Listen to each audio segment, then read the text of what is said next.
Étude de flux magnétique à travers un circuit fermé. Le premier point, c'est définition. Le flux magnétique à travers un circuit fermé représente le nombre de lignes de champ par section de ce circuit. À chaque fois que on prend une portion d'un circuit, l'ensemble des lignes de champ qui traversent cette portion du circuit, c'est ça qu'on appelle le flux magnétique. Okay? C'est l'ensemble des lignes de champ qui traversent un circuit fermé, une section de circuit. Expression, voilà, on a pris une section du circuit, E, voilà l'ensemble des lignes de champ. Okay? Et le flux magnétique, on appelle flux phi du champ magnétique B à travers la surface plane S, la grandeur algébrique définie par. Le flux magnétique est représenté par phi, ici grand phi qui est là, et son expression c'est BS cosinus θ. Θ c'est l'angle formé entre le champ magnétique et la normale de la surface. Phi c'est égal à BS cosinus θ. Ensuite, on dit une bobine comprenant n spires. Ça veut dire pour une bobine qui est constituée de n spires, alors le flux magnétique aura pour expression phi est égal à nbs cosinus θ. Toujours θ, c'est l'angle formé entre le champ magnétique et la normale de la surface. Phénomène d'induction électromagnétique. Okay? On dit réalisons un circuit comprenant une bobine plate et un galvanomètre. Okay? Déplaçons un aimant. En fait, la bobine est traversée par un courant. On a mis un galvanomètre. Voilà la représentation qui est là. On a une bobine plate et on a un galvanomètre qui est représenté ici par un ampère-mètre. Comprenant une bobine plate et un galvanomètre, déplaçons un aimant droit devant la bobine en approchant le pôle nord. Le galvanomètre indique le passage d'un courant de courte durée. Cette apparition de courant électrique constitue un phénomène d'induction électromagnétique. En fait, si on prend une bobine qui est traversée par un courant, et là, on approche la bobine, ici, on a un circuit qui est là, on a une bobine qui a un galvanomètre. Lorsqu'on approche le pôle nord de la bobine, vous voyez l'ensemble des lignes de champ qui traversent cette portion de circuit, cette surface qui est là. On a les lignes de champ qui traversent. Alors, ça veut dire que ce circuit-là est traversé par, des lignes de champ. Okay? Alors, si c'est traversé par une ligne de champ, on dit que l'ensemble de ces lignes de champ constitue un flux magnétique. Alors, ici, on a un flux magnétique dans ce circuit. Et qu'est-ce qu'on constate? On constate que l'aiguille du galvanomètre qui se trouve à 0, on constate que l'aiguille va dévier pour aller vers un autre point.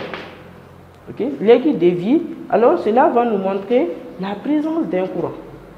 Ça veut dire qu'il y a un courant qui se trouve à l'intérieur du circuit qui, dû à l'approchement ou à l'éloignement de la bobine.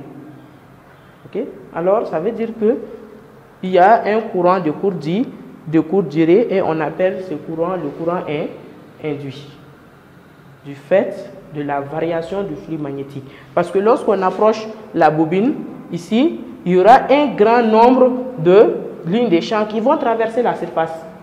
Lorsqu'on éloigne la bobine, il y aura un petit nombre de lignes de champ qui vont traverser le circuit. Ça veut dire que lorsqu'on approche, ça varie et ça augmente, le flux magnétique augmente.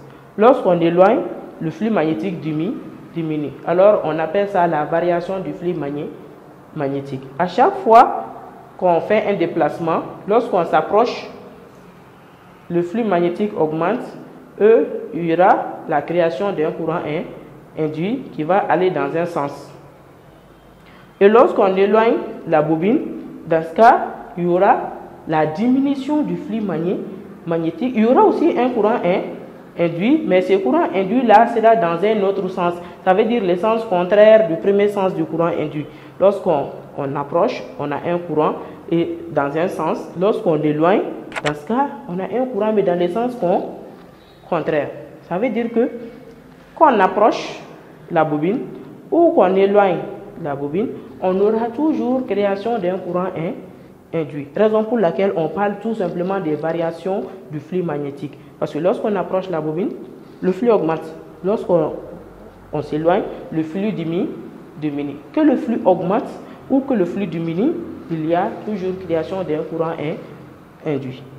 Dans un sens et dans le sens contraire. Alors, c'est pour cela qu'on dit que dès qu'il y a variation du flux magnétique, on a la création d'un courant induit.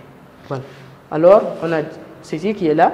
On dit que si on éloigne le pôle nord, le courant induit apparaît, mais en sens inverse. En approchant, c'est dans un sens, en éloignant, c'est dans le sens inverse. Alors, on dit cause du courant induit. On dit toute variation du flux magnétique à travers un circuit fermé s'accompagne de la production d'un courant induit dans ce circuit.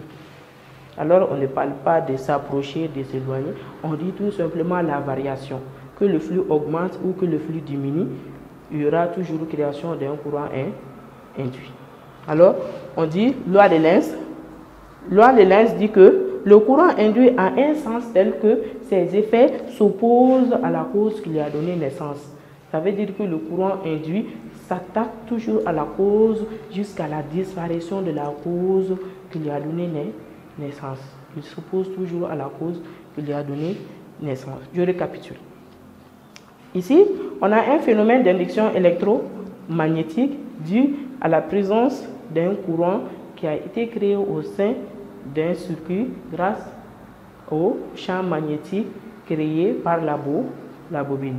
Qu'on s'approche ou qu'on s'éloigne, il y a toujours variation du flux magnétique. Alors la variation de ce flux magnétique-là donne naissance à un courant qu'on appelle le courant induit. Et ce courant induit s'oppose toujours à la cause qui lui a donné naissance.